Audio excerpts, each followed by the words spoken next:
Hello, Austin. I'd like to thank you for allowing me into your homes for this 9th edition of Season 2 of Esoteric Science Roundtable. And I would like to continue with my Contrary to Contreras series this month of December. And today I would like to speak about the early church fathers, and somewhat some of the writings of the early church fathers, and also to describe some of what they were up against in their search and in their quest, and what they tried to do to establish the early church. And so I'd like to cover that somewhat today. Now, if you've been watching Therefore I Am this month, Jeff Contreras has been laying out his discussion for a composite Christ. He's trying to substantiate his allegation that Jesus Christ was a myth built upon and based on earlier myths of a Savior. And Jeff and I both acknowledge what is called a Christ consciousness, or in other words, the energy that has been made available by this succession of Saviors, and this energy that has found its way through our human evolution and is available for mankind to take advantage of in this day and age, and so that we can have access again to this Christ consciousness, and this energy, this Christ energy, is accessible to humanity as a result, again, of these world saviors and the culmination of the work that they've done. And also, Jeff laid out quite a bit as well about some of the similar myths that mirror very closely the myths and the symbolism of the early Christianity, in particular the virgin birth, the birth in a cave or a manger, as it's sometimes spoken of, and much of the symbolism that accompanied that event, that we can look to history and see similar, really identical symbology from previous times and previous world saviors. But that can be a point of maybe testing one's faith, or it can be a point of strengthening and re-acknowledging one's faith if we look at it in the proper perspective. And so I'd like to flesh that out a bit more as well today. Now, I myself do consider Jesus as a historical flesh and blood man, and that there was a history that accompanied this man in the work that he did, and that he is distinct in certain regards in what took place in Judea some 2,000 years ago in respect to these other world saviors, even though the symbolism, the allegories, the stories remain much the same throughout time. And again, the symbolism mirrors and is almost identical. Nonetheless, I do feel that there is something unique in the advent of Jesus and what took place with his work through Christ for 3 years.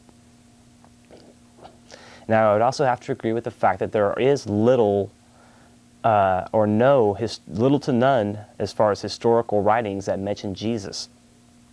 And if we just look at it on the surface of things, of the surface history, where there's not much there for proof, and that is, it would be difficult to try to find otherwise, because really there aren't any writings that exist, or very little.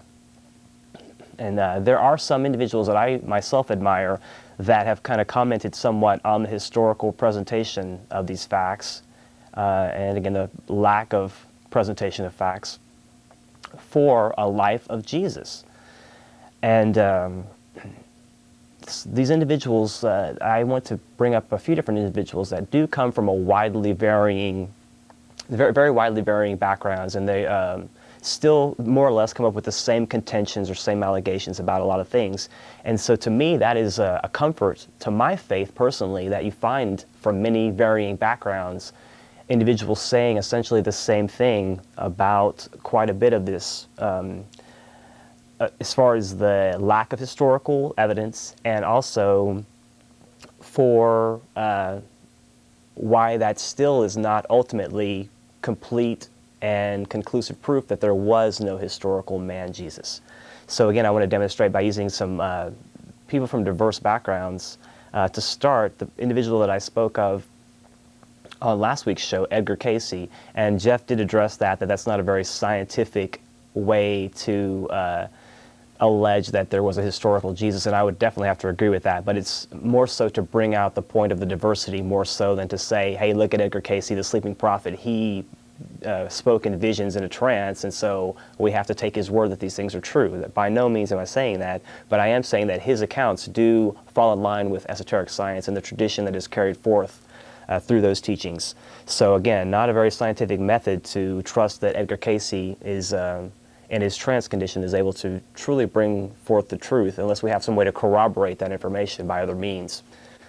And so when Edgar Cayce was asked in one of his readings why there was no mention by the most recognized Jewish historian, Josephus, Cayce very plainly stated that Josephus, being Jewish, being very orthodox in his Jewish belief, wanted to record history favoring the Jews. And so his writings were crafted and edited to those ends, and that their messianic belief of the Jews was that the Messiah was yet to come. And so to write about the historic man Jesus, to even give him a little bit of credence from that angle might compromise the Jewish position. And so this is one allegation as to why these writings may have been presented in the way that they were, and this lack of evidence for historical Jesus came about.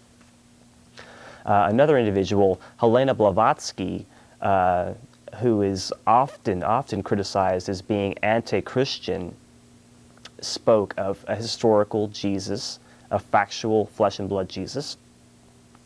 And if we take the time to read through one of her great works, a book called Isis Unveiled, that's in 2 volumes. The second volume, the theology volume, has a tremendous amount of information about the early church fathers, and the originating concepts behind the early church fathers, what they were trying to accomplish, and where they were deriving their basis for this new religion. And so we do find there was much wrangling going on behind the scenes as to which version of Christianity would take and would be the basis for this new religion. And so since there were different groups that felt that they held the truth, as is the case today, there are different groups, sects, organizations, what have you, that feel that they have exclusively truth to different aspects of our human evolution. But as far as this religious dispensation, as far as this new impulse that was coming forward that had to be accounted for, we had Gnostic groups, we had the Neoplatonic or the revised pagan mysteries that were jockeying for some competition as well, and also various Kabbalistic groups and the different varying groups. In particular, I would say the Essenes, the group that Jesus is alleged to have come from, been born into, some of the Nazarenes, and there are many other groups that were all in Judea around that time, and there was much exchange going on at that time as well amongst these different groups. But obviously there wouldn't be different groups if they didn't have a varying, at least to some degree, philosophy. So they may have agreed on certain things, but there were some discrepancies and some disagreement among the groups. And so again, there was a wrangling for position as to who would be the keeper of this new faith. Now, to kind of speak a bit again and get into some of the writings of the early church fathers and what may have been some of their motivation for recording things in the manner that they did, 2 of the early church fathers that are considered very implementary, and 2 of the founding Christian fathers, Irenaeus and Eusebius, that Jeff Contreras has been speaking about recently as well, were accused by numerous individuals of distorting writings and creating falsehoods during the earliest days of the Christian church. And so throughout time, there have been various authors, again, some much closer to the time that they actually wrote, and then forward throughout history, that their writings have been scrutinized and picked apart and looked at within other historical records and what have you, and then challenged in that respect, and hasn't quite stood up to the challenge according to some individuals. And so among the many charges, one, and this is just a few that I was familiar with, a quote by George Syncellus, who was an 8th century vice patriarch of Constantinople, wrote that Eusebius, and this is a quote, had undertaken in various had undertaken in a very unscrupulous and arbitrary spirit to mutilate history. And those are somewhat strong words. So even then, and especially then at that time, there was a political agenda that you could find behind the movings and the shakings of what was going on, because this was a very important time, again, as this new impulse was bringing forth a new religion, that very many camps were poised to try to find a way to make themselves more prominent in light of this new impulse. And so the political agenda was very much alive then and very much influenced what was written and what was considered the authoritarian or authoritative writings that were accepted by the church at the time. And that's very key to consider as well, because there were many writings going on at the time. Again, there weren't a lot that were written during the time of Jesus necessarily that we have access to. But nonetheless, there was much writing that went on in the years following, the centuries following, that we don't have access to because it was considered forbidden and not, again, accepted by the authority of the church at the time. Another individual, Eliphas Levi, the celebrated occultist, also had a quote, and I'd like to read that. And this is contained in a book that, to me, is a very good book, and I was able to gain a lot for my discussions from this book, Esoteric Christianity by Annie Besant. And this is a great book. It was originally published in 1901, and it has a tremendous amount of information.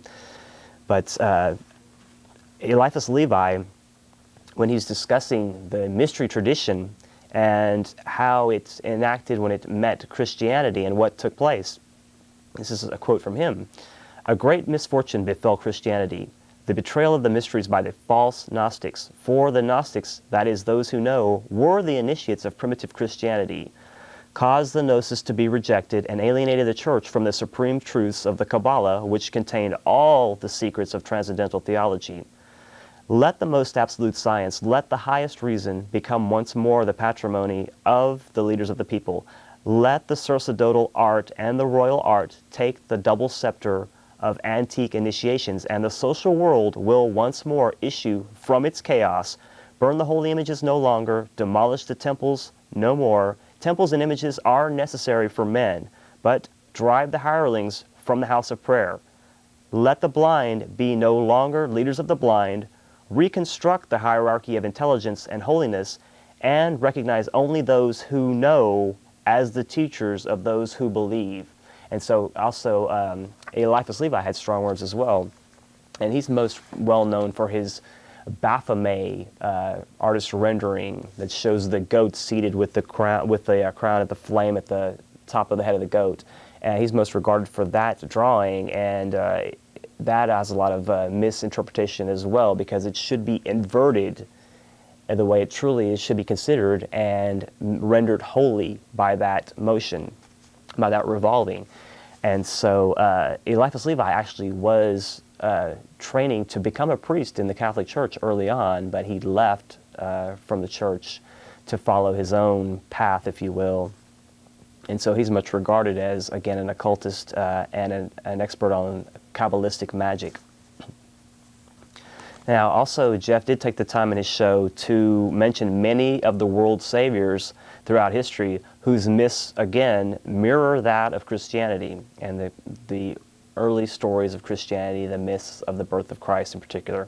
And that is undeniable. If you earnestly study comparative religion throughout time, since there is recorded history, if we study the writings of all of the ancient religions and all of the ancient sects, we do find this myth recurring over and over again, time and time again, of a virgin birth, of the death and the resurrection, 3 days in the tomb, that does follow and has an analogy and an allegory to the sun as it does travel through the zodiac, and the year cycle, and how it's born and then again dies within that time, and the symbolism that's as a result of that.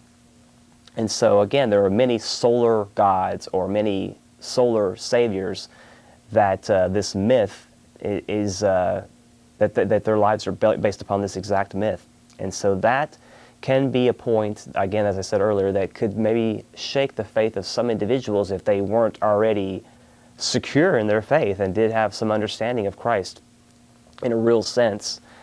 Excuse me, so truly there are more than you can shake a stick at if you really want to sum up and list and enumerate all of the different saviors. There are just so many throughout time that we see, and this pattern we find recurring over and over again through time, hundreds of times, literally. And Jeff didn't even really get to mention all of them. I don't know that he even mentioned the Hindu legend of Visvakarman, excuse me, and or the Siamese savior Samona Kadam, who was born to the Virgin Mother Maya Maria. So again, they're just endless accounts of these saviors that were born to virgin mothers, and the whole account that mirrors the Christian mythos. But again, I would argue that that is a positive as opposed to a negative, and that can be demonstrated to re-emphasize and to revitalize Christianity and to show that there's very much a reason for that and why that took place in that manner. I tend to believe that all myth is based on some fact, and so these previous myths that we have passed down, I do believe have some basis in fact, in that there were flesh and blood individuals throughout history that have come cyclically at different times throughout man's history when there was an impulse, when there was a need for a new dispensation, a savior, if you will, would arise on the scene. And this is by a scientific process, by need, and this impulse would arise, and the individual that could bring forth this new teaching would be made available to be born into any particular culture at any time throughout history, again, to refresh the word, refresh the logos, and to revivify it and rephrase it, reemphasize it for that particular culture. As man has evolved throughout time, the teaching also has to evolve to be fit for man. If the teaching is old and outdated and outmoded and no longer has application, has no livingness to it, then it's going to be useless. The dead letter interpretations, if they're not, again, renewed with life and renewed with this vigor every so often, it's going to lose its impulse, it's going to lose its livingness. And so we find throughout history these world saviors coming onto the scene time and time again, that the legends mirror, again, the birth of Christ and what took place in that event. But this is not, in my estimation, a point of discouragement, but a point of encouragement that we can show this pattern of God, this pattern of a world savior, this recurring pattern, only gains momentum, only gains strength, and only gains through time. The impulse is that much stronger, and mankind, again through evolution, is able to take this impulse into himself and make more of it than he was in previous times. The whole concept that St. Paul tried to bring out, Christ in you, the hope of glory. This, in our day and age, and since the mysteries of Golgotha transcended some 2,000 years ago, this has new meaning and new life for us in an entirely different manner than may have previously been the case before.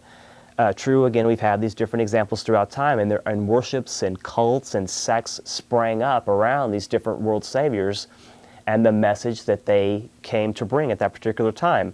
And so it was regarded for what it was, and the livingness was celebrated at that time, and then a new dispensation would arise, and a new myth would spring up, and the people would, again, find a way through these teachings and through these examples of a renewed impulse, and this would be the mode of worship.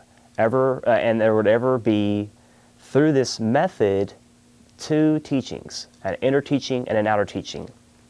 And that, when you really get into the writings of the early church fathers, you find they're mentioning this dual aspect many times, and the language, the symbolic language that they use, we can trace and we can indicate how this mystery tradition or this tradition of initiation found its way through all of these previous world saviors, through all of the so-called pagan traditions, through the mystery schools and the Greco-Roman and all the myths before that, actually all the initiation processes before that, the Persian, and before that the Hindu initiations, before that the Buddhist, and then before that the Hindu. And not to forget the Egyptian, the Hebrew, the Chaldean, Babylonian, Assyrian, all of these groups that had the mystery tradition that again was passed on and finally culminated in what took place in the advent in Judea of Jesus working through Christ for 3 years, and again that what was able to take place as a result of that merger, of that union, and the implications that it has for mankind since that time and even to this present day.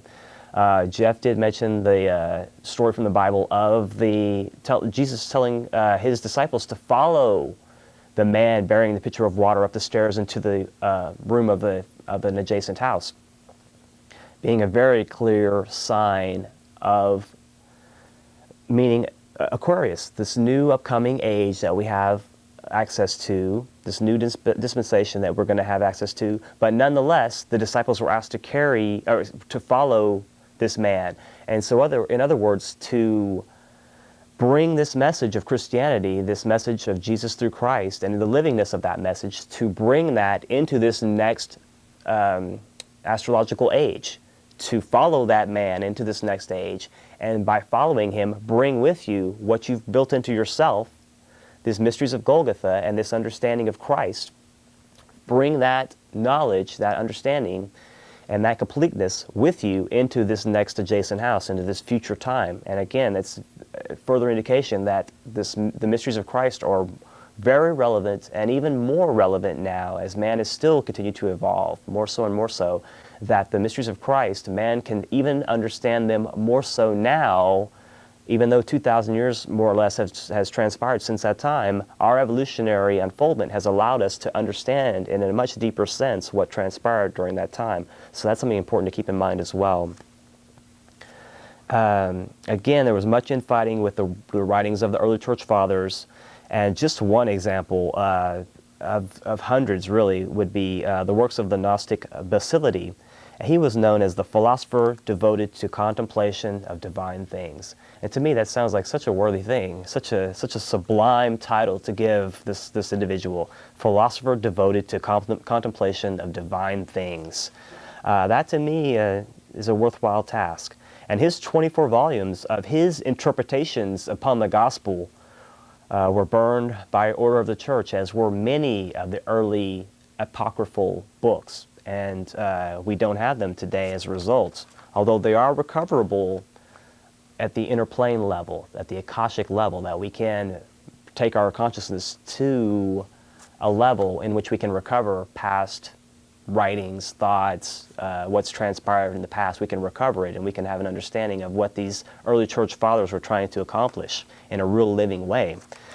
And we find even with the gospel narratives, the three synoptic, so-called, or the ones that tell a story in an orderly fashion that kind of follow one another in a sense, Matthew, Mark, and Luke, we can attribute them to the pagan, again, the so-called Neoplatonic, and also the Jewish symbolism of the time, and that those writers were steeped in the mysteries of those cultures, and that so they wrote in the symbolism of the mysteries of that particular tradition that they were initiated into.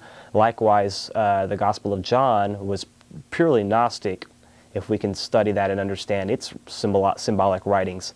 Going to the book of Revelation, it comes from the Tannim, which is the oral Kabbalistic tradition, in contradistinction to the written Kabbalistic tradition, which has become quite dogmatic and rigid and structured, as opposed to the livingness of the word as it was carried out orally, and the tradition was passed orally from from teacher to student in those earlier times, and that was referred to as the Tannim, or the living tradition of Kabbalah. That's somewhat been lost throughout the ages, but it also can be recovered.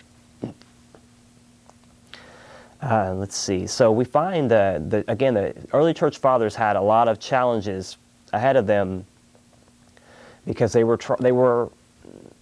trying to, again, understand the impulse of the times in relation to what was going on, and they were in a very precarious position. What they had to do was to take the existing body of knowledge, the pagan or the Neoplatonic writings, the Gnostic writings, all of this body of knowledge that existed and was familiar to the people, the public at that time, had to be restructured and reworked so that it could be applied to Jesus and Christ and can be used to demonstrate the Christian religion that they were trying to implement and bring into existence. And so they had really their work cut out for them in a lot of ways.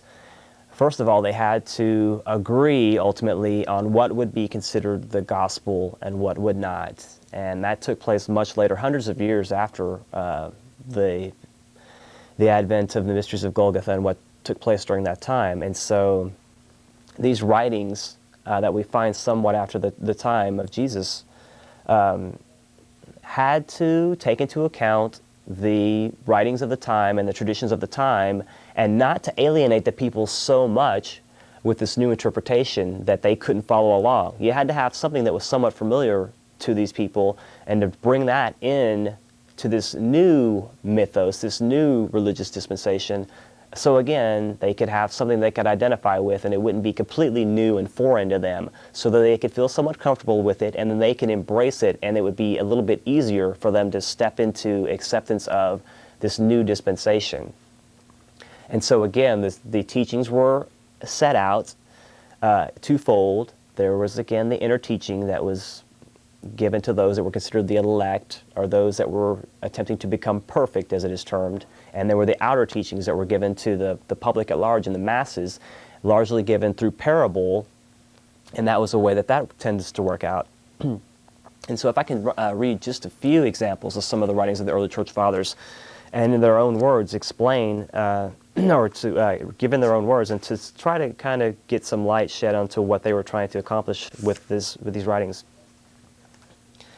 And let's see, to start, Polycarp, Bishop of Smyrna and fellow disciple with Ignatius of St. John, expresses a hope that his correspondents are well versed in the sacred scriptures and that nothing is hid from you, but to me this privilege is not yet granted, writing apparently before reaching full initiation. Barnabas speaks of communicating some portion of what I have myself received, and after expounding the law mystically declares that we then, rightly understanding his commandments, explain them as the Lord intended. Ignatius, Bishop of Antioch, a disciple of St. John, speaks of himself as not yet perfect in Jesus Christ. For I now begin to be a disciple, and I speak to you as my fellow disciples. He speaks of them as initiated into the mysteries of the gospel with Paul, the holy, the martyred. Also he says, might I not write to you things more full of mystery? But I fear to do so, lest I should inflict injury on you who are but babes. Pardon me in this respect, lest, as not being able to receive their weighty import, ye should be strangled by them.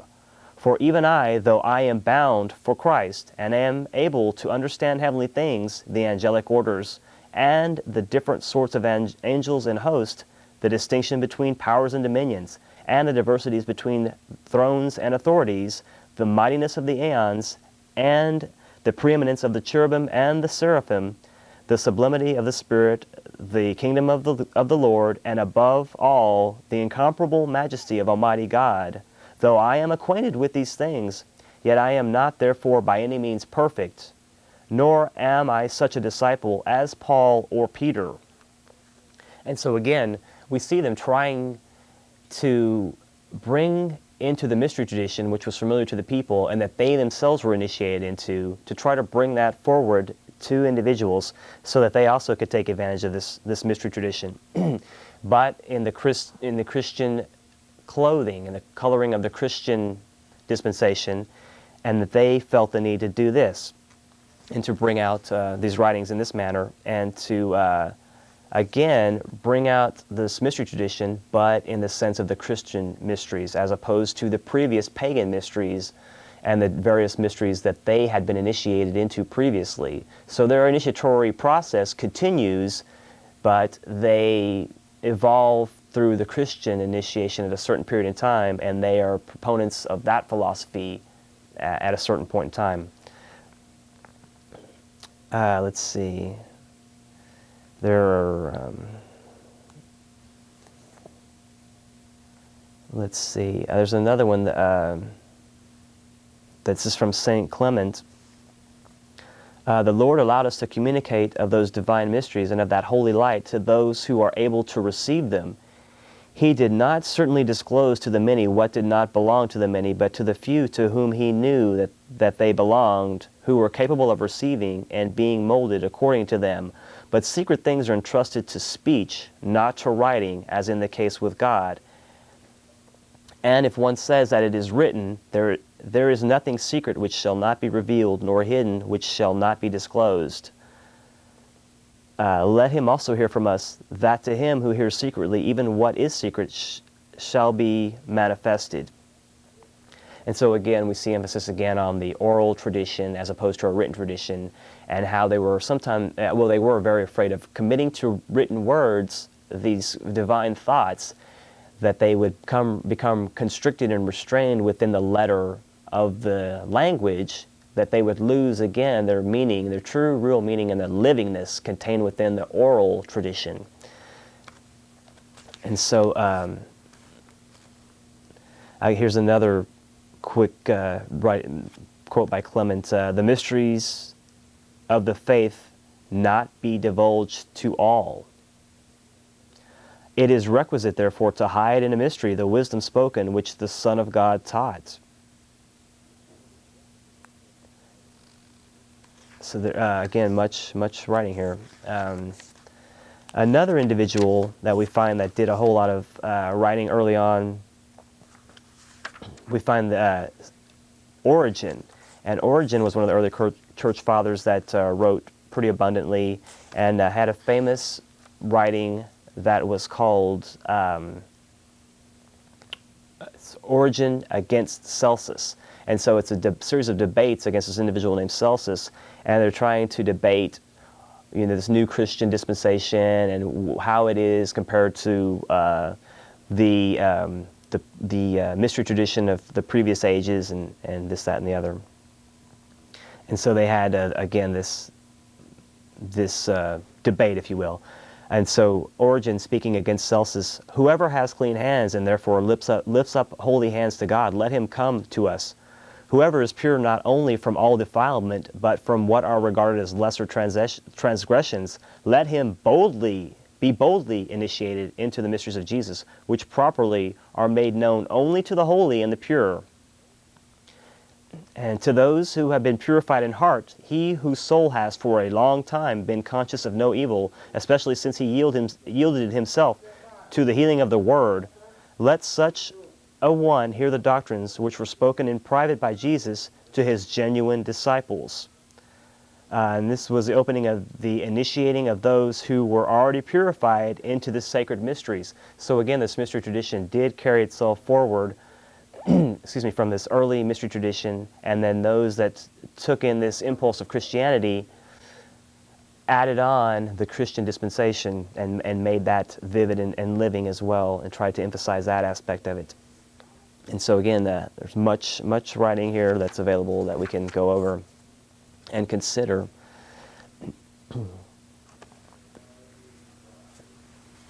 Also, let's see. Why is it that the early church fathers felt so compelled to emphasize Christianity? Why was it that one of the earlier sects or creeds or what have you didn't become world-renowned? And this is also before the time of the printing press, so this is still early on in man's evolution, that this particular doctrine became very pervasive on a world scale. And it's very curious as to why that is. Why is it that the early church fathers felt compelled to abandon their mystery tradition and to bring in this livingness, this vitality based on Jesus Christ and the myth of Jesus Christ, and according to them, the historical accuracy that took place only 100 years or a couple of hundred years in some instances previous to their writings and their speaking of what took place. So why again was it that they felt compelled? Why is it that they felt compelled to bring this Christian teaching forward in spite of other teachings that were available? Why is it that this became the predominant religion? And I would argue that it's because of the livingness of this faith, of what took place. That what took place with Jesus through Christ was a different aspect of this previous process. And what, in essence, took place that was different was that in previous situations, man, through the mysteries, takes himself up into, other worldly realms, if you will. Takes himself out of his waking day consciousness into an altered state, and then gets to know himself and challenges and overcomes the lower aspects of his nature through this process. It was always carried out in secret, and it was always carried out in which the initiate was himself carried up to these other realms. In what took place through the mysteries of Golgotha in Judea with Jesus through Christ was that Jesus demonstrated openly among men in the waking day consciousness of men a union with the divine aspect of the Trinity. So Christ, the second aspect of the Trinity, actually came and merged with physical plane man. So this was a kind of a reversal or a different twist or spin on what had taken place previously, and so that Christ actually merged with the flesh and blood of man on the physical plane, and so this vivification, this initiation process, initiated not only Jesus, but Christ as well. So there was a dual initiation going on that took place, and a tremendous release of energy took place, not just through the releasing of blood, which is the atonement, which in actuality you can break down the atonement into at O-N-E, one, ment, at one ment. And so this atonement is really an at one ment in that this, if you want to look at it as a spilling of blood and this dying, this rendering of death, rendering oneself up to death for a specific reason to demonstrate a scientific process was for the at-one-ment. The atonement was an at-one-ment so that this process could be made available for all men. And as Rudolf Steiner speaks, a hollowing out process took place in that each individual man born after this time had the capacity latent in oneself that this space could be filled with Christ. A livingness, the vitality of Christ could actually fill individuals. And so the spilling of blood and this paying off of sins for others is actually more so just a scientific example of how to overcome death and how we too can follow this pattern.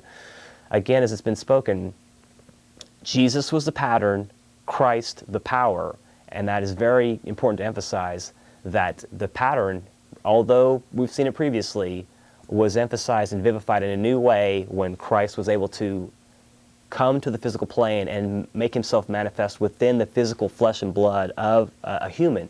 And so this completely changed what was available for mankind for future times onward. And this is why now in this Aquarian age we have access to this understanding, and we can literally take Christ into us in a new fashion hitherto unavailable to us.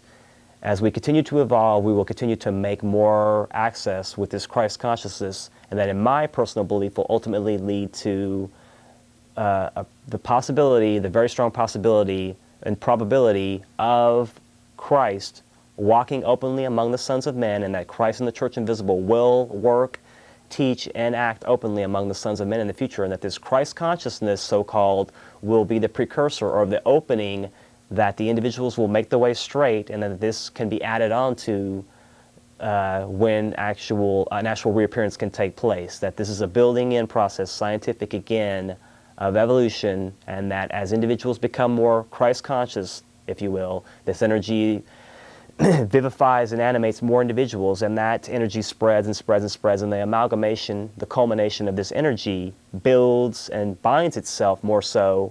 It will be like a living link of light, a living bridge that will allow Christ to reappear among the sons of men. And that is my firm belief, my hope, and what I work towards in my life.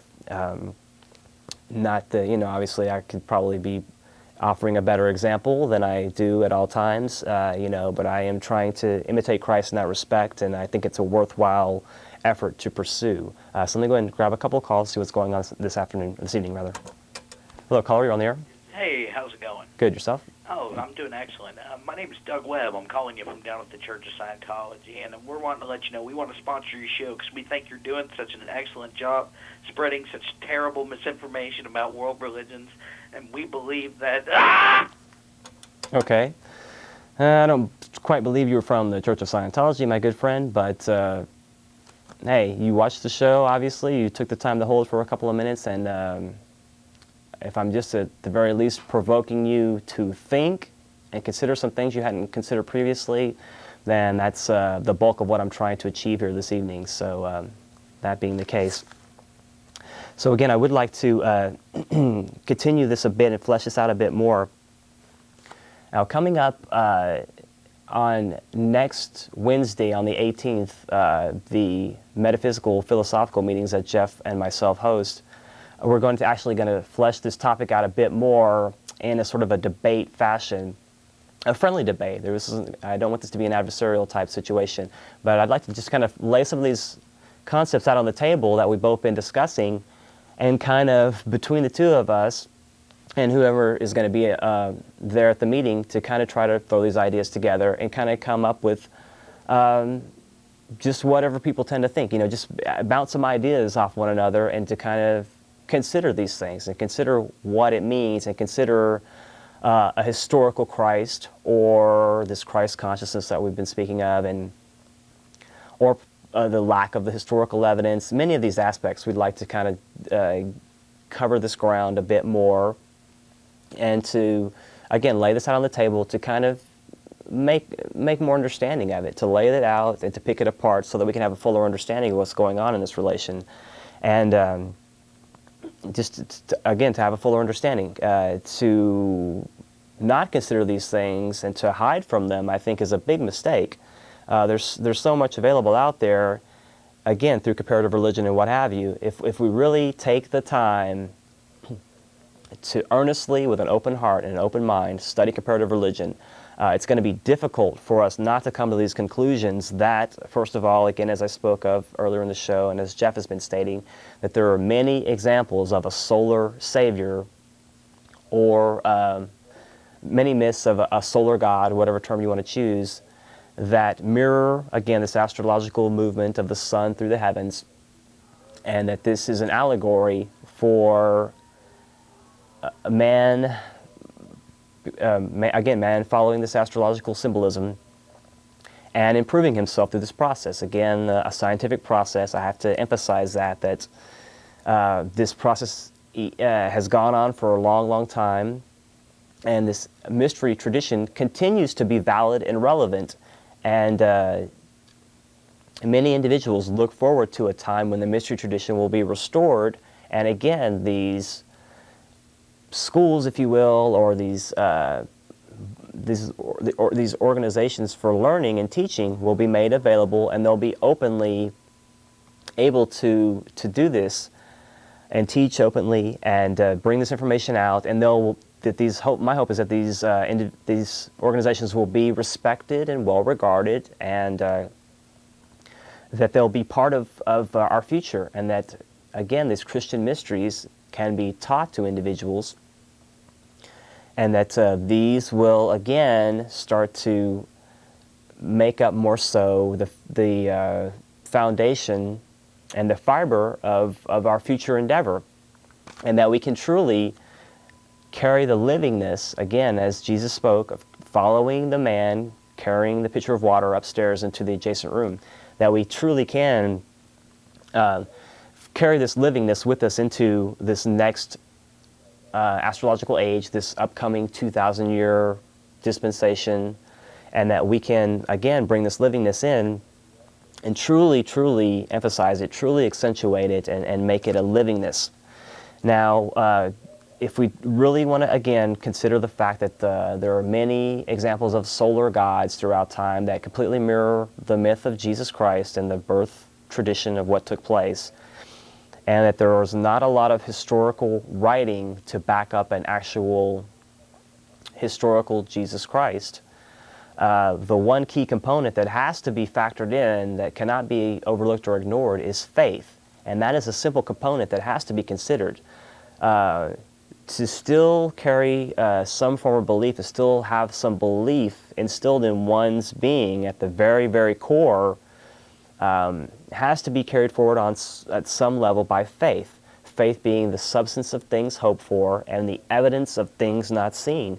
That we have to have this built on faith. Since we weren't there, or at least we weren't there in this particular physical incarnation, to see as eyewitnesses what took place during that time, it's crucial for us, if we want to have a fuller understanding, a more complete understanding, that we do open our hearts to this teaching, and that we accept at some level by faith that these things took place. It has to be that way. Otherwise, the scientific process that I spoke of, that's this initiation process, can't be reconstructed and revivified and emphasized in individuals' lives.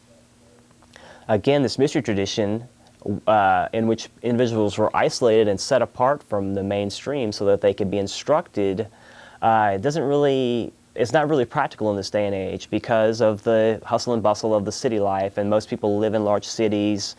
And then most of the individuals living in smaller towns, you don't have a large pool of interest in these type of things a lot also, so that's going to be a hindrance in that respect.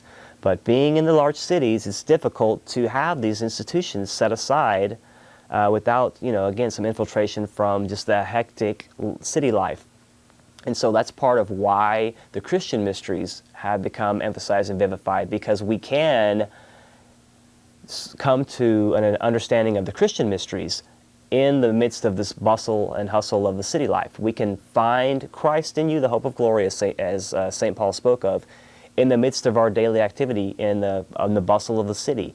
And so that had to take place for our revolutionary times to keep this mystery tradition intact and available for us, and make it relevant in this modern time for us. It's still very viable and accessible, and even more so, I feel, because of our point in evolution that we've reached. Let me go ahead and grab another call quickly. Hello, caller, you're on the air.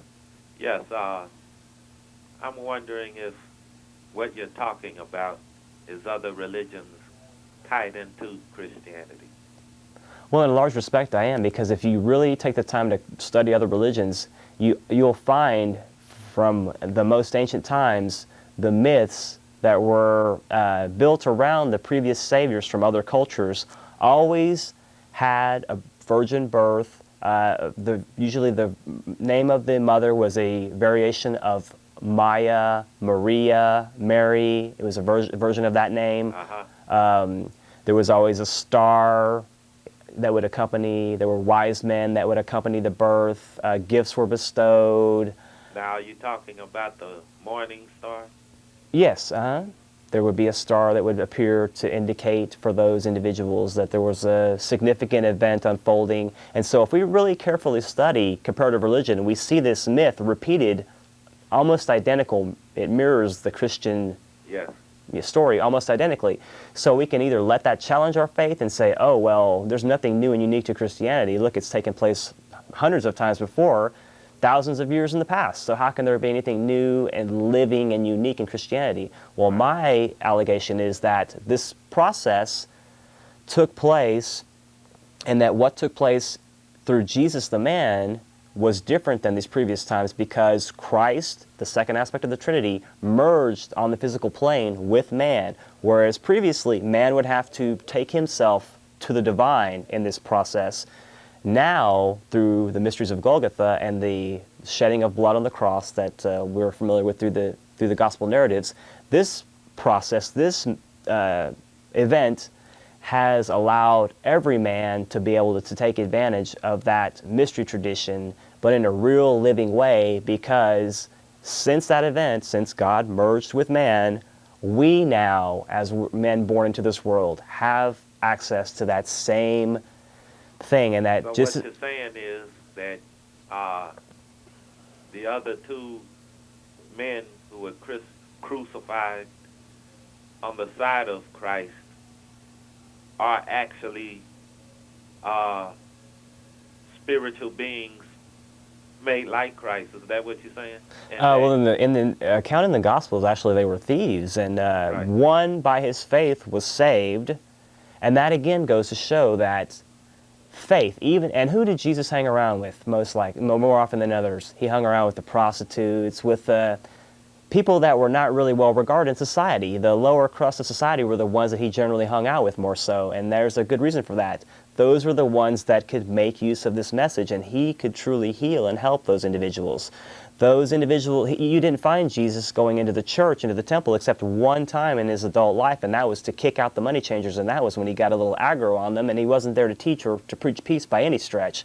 So I know I don't look at those two individuals crucified in the narratives as being spiritual beings more so much as them just being examples of faith and what faith will accomplish. Well, I have one more question. Go ahead, quickly, please. What do you mean by man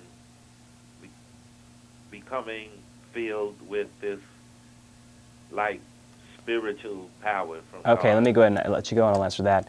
Just like St. Paul spoke of, Christ in you, the hope of glory, that we can, just as Jesus, become Christ. We can take this capacity into ourselves that we can become one with the Father in the same way that Jesus through Christ did. This method that's been made available to us and demonstrated in the gospel narratives, we can follow that pattern and we can bring this livingness, this vitality into us, and there can be literally a race of God men on this globe, and that a kingdom of heaven can truly manifest itself in a real living and vital sense, and we can be actual components and integral players in that, and play our roles in that, and bringing it forward. Let me go ahead and grab another call quickly.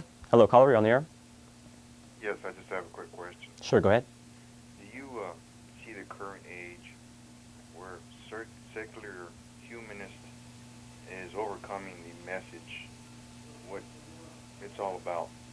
I can answer that briefly, and let me just say that just like a disease, you see it has to come to the surface. And so you're going to see that in this material day and age, there are going to be a lot of people that need material satisfaction. They need something they can touch, taste, see, and feel in order to have some belief in something. And so yes, you're going to see this material greed and this material lust really emphasized in this day and age to the most exaggerated proportions. You're going to see materialism in its worst, in its most blatant sense coming forward.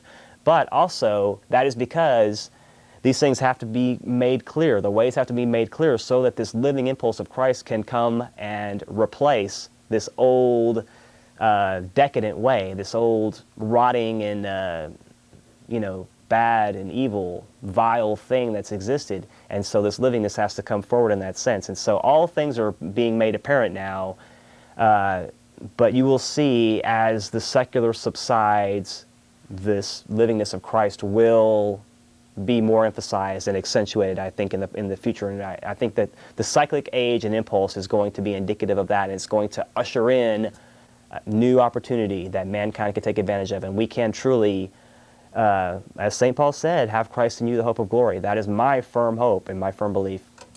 Hello, caller, how are you? Hello?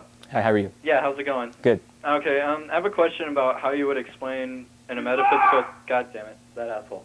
All right, in a metaphysical sense, how Jesus Christ rose up out of the grave after the third day of his death.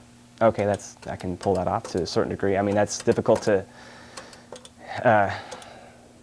it's difficult to really lay that out in too many terms, but okay, what took place actually was Jesus and Christ were united. Christ, the aspect of the Trinity, the second aspect of the Trinity, left the physical man Jesus upon the cross, and you hear the, my God, why hast thou forsaken me? That was part of the process that had to take place, that Jesus the man had to give up his life, had to literally die and go into a state, if you will, you can kind of call it a state of suspended animation, for lack of a better term, and go into the tomb for 3 days. Now we hear this, going into the tomb for 3 days and rising again, or going into the belly of a whale for 3 days and being resurrected, or Lazarus in the tomb for 3 days and rising. That symbolism has ever been in the mystery tradition as a sign of initiation, that when you are dead for 3 days, you're not really dead. Well, that's a bit of a misnomer too. A long time ago, what used to take place was individuals would be shocked, and they would leave their bodies, and they would go again to the spiritual realm, and they would come back improved. They would overcome their lower nature, and they would come back improved. In the sense of what took place with Christ, in this instance, of Jesus through Christ, Jesus' body, if you will, was obliterated, is the way you can kind of look at it. And he reconstructed at the atomic level a new body, a new refined vehicle that was highly specialized, although not completely perfect, because according to esoteric tradition, Jesus the man was incarnated through a woman once further in the incarnation known as Apollonius of Tyana, and that in that incarnation he took what's called the fifth initiation, and the soul itself, all desire for the earth plane was obliterated, and the merger between the physical plane and the Father that merger took place, and so that work was able to be fulfilled in that lifetime. But nonetheless, the regeneration that took place, the death, if you will, that took place, in the instance of Jesus, we could consider it a literal death, the life leaving the physical body, and then once the life re-enters after this 3-day period, we find the vivification, the revivification into a reconstructed body, again, built from the atomic level upwards, and that is of a very highly refined degree that this body was constructed, and it was able to be used, again, for further evolutionary work. And this is the example of what we can do. This is the exact example of what we do in our work. And all these things and greater things we will do, and that Jesus reminded us of that in the gospel narratives, that we can add all of these things into ourselves, and that we can make our will one with the Father using this same scientific process. And this high culmination that took place in the work in 3 years in Judea with Jesus through Christ can be reenacted. Even in the hustle and bustle of the busy city, this can still be made manifest in the lives of men, and we can take advantage of, again, a collective of Christ consciousness that can be amalgamated and put to work for the betterment of all men. And that is my hope and my firm hope and wish for the future, definitely. So again, I'd like to remind folks about the metaphysical philosophical meeting that we're hosting on the 18th, Jeff Contreras and myself, at Opal Divine, starting around 8 o'clock, completely free. And we're going to somewhat have a bit of some structure as far as trying to talk about the Jesus, the historical Jesus versus the mythical versus the mystical, and tie all those things together and have some intelligent debate and discussion on that. So I'd like to encourage you to check out Jeff Contreras and watch Therefore I Am this upcoming Tuesday as he continues to flesh out his debate and argument for the symbolic Christ. And so again, Therefore I Am every Tuesday at 10 on Channel 10. I'd like to thank my producer, Chris, for commanding the helm of the Starship Esoterica. I'd like to thank everybody for taking the time to view. And I'd like to encourage folks to view again. We're here every Thursday on Channel 10 from 9 to 10. And for the month of December, I'm going to continue to flesh out this topic a bit more. Next week, I'm going to try to get into a bit of the Church Fathers more so and kind of revisit this debate somewhat. And then I'll speak the final week that we're here, the 26th, on the writings of the Essenes, the group that allegedly Jesus was born into, and some of their philosophy that does include Jesus and some of the actions of Jesus and what took place in the narratives of some of the Essene Gospels. So I'd like to thank you, Austin, for taking the time to view. Have a nice evening. Christ in you, the hope of glory.